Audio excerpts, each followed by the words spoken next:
So just before that highlight reel, Dr. Martin Owen was talking about the importance of conscience rights.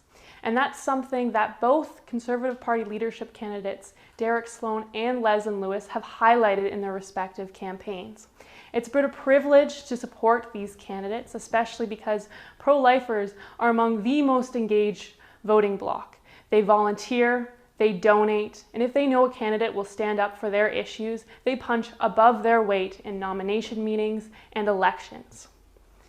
And so Matt, do you want to talk to us about why Campaign Life Coalition, even though a nonpartisan organization, is still involved in this Conservative Party leadership race? Yeah, definitely. Well, I mean, Campaign Life, many, many years ago, we were the ones who started the Parliamentary Pro-Life Caucus, which at that time had members from various different parties. And over the past, well, more recently, it seems like both the Conservative Party and the Liberal Party, well, with the Liberal Party, we all know pro-lifers need not apply. But with the Conservative Party, there is this movement within that party to actually silence pro-life voices just as well. In other words, become a second Liberal Party. We don't want a seat at the table when it comes to these party politics. We demand a voice.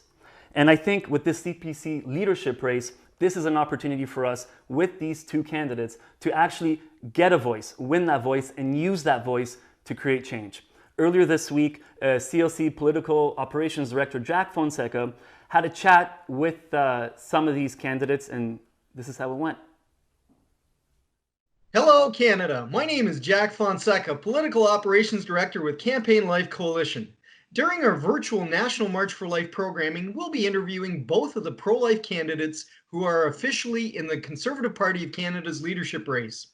And I cannot overstate the importance of this race because the next Conservative leader will most likely become your future Prime Minister.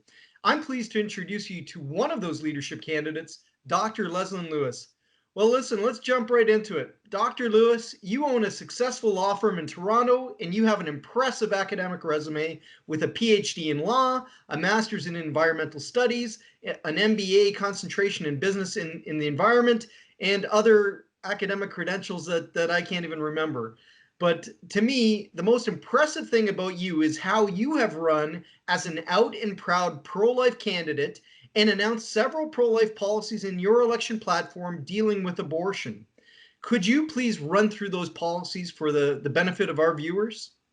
Sure, Jack. So I just want to start by saying that I believe in the sanctity of life, and that includes preborn life. And life issues have divided Canadians and women for so long. And so I began by finding common ground and advancing policies that I believe the majority of Canadians can get behind. So the first policy that I introduced that I believe helps protect vulnerable women and girls is to ban the misogynistic practice of sex-selective abortion. And the majority of Canadians agree that it is wrong to abort a fetus on the sole purpose that it is a girl. The second policy is to seek measures to protect women from coerced abortion. And the majority of Canadians agree again that a woman should not be coerced into having an abortion. The third policy helps to support pregnancy care centers. And this is to make sure that women in crisis pregnancy situations have the care that they need and that they deserve. And then the fourth policy is just ending Canadian taxpayer funding of overseas foreign abortions. Well, that's wonderful. Thank you, Dr. Lewis. Those are very important incremental pro-life policies that will both save lives and also do another thing in that they'll help us to have the abortion issue in front of Canadians. You know, every single measure that there is that's an incremental pro-life measure like that helps us to talk about pro-life issues and get Canadians thinking about the right to life of preborn children. Now, another sanctity of life issue on which this year's National March for Life is focusing is the topic of euthanasia and assisted suicide. So my first question to you, Dr. Lewis, is where do you stand on euthanasia? Well, Jack, I oppose euthanasia.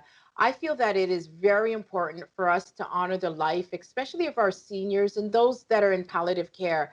And they've given so much to our society. And I believe that we should give them back the love and comfort that they need in their last days. they should feel that during their last days, they're not a burden to society. And that's why under my government, I would invest in palliative care centers. Now, another related question. Justin Trudeau's Liberal government legalized this form of homicide, euthanasia, in 2016 under the false pretense that it would be restricted only to people who are dying. But less than 4 years later, here we are. The Trudeau government has introduced Bill C-7, which aims to expand the categories of killable people to those who are not even dying, but who merely have some kind of physical suffering that they feel is intolerable, even if that condition is treatable or even if it's curable. Bill C-7 will also expand access to death by lethal injection to those Canadians who are not physically sick whatsoever, but who merely claim that they're experiencing psychological suffering that's intolerable. So my next question to you is, if the Liberals succeed in passing Bill C-7, which is entirely possible given that the NDP, the Bloc and the Green all support euthanasia quite rapidly, would you repeal Bill C-7 if elected Prime Minister, so as to at least claw back Canada's advance towards euthanasia on demand? Yes, I would. I would repeal Bill C-7. And more specifically, I feel that I disapprove of euthanasia being extended to include psychiatric patients and those struggling with mental illness. And I also vehemently oppose euthanasia being expanded to include teenagers that are suffering from mental illness. I'm glad you mentioned that, Dr. Lewis, the issue of children and access to euthanasia, because although that is not in Bill C-7, the Trudeau government has hinted that that's where it is going to take this law eventually, that it will also expand euthanasia to children under the age of 18. Now, Dr. Lewis, before we close, we have perhaps tens of thousands of Canadians marching for life this week, albeit virtually, and they're watching you right now. Is there anything you'd like to say to them in closing, or some words of encouragement as they're virtually marching for life?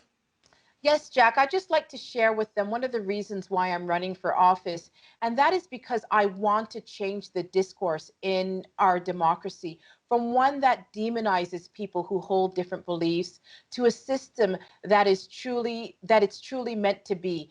A system where we can have healthy debates about issues like life issues, including euthanasia and abortion. I truly believe in the democratic process, and I believe that conscience rights of medical professionals such as doctors should be upheld. I also believe that members of parliament should be able to vote their conscience freely on moral issues.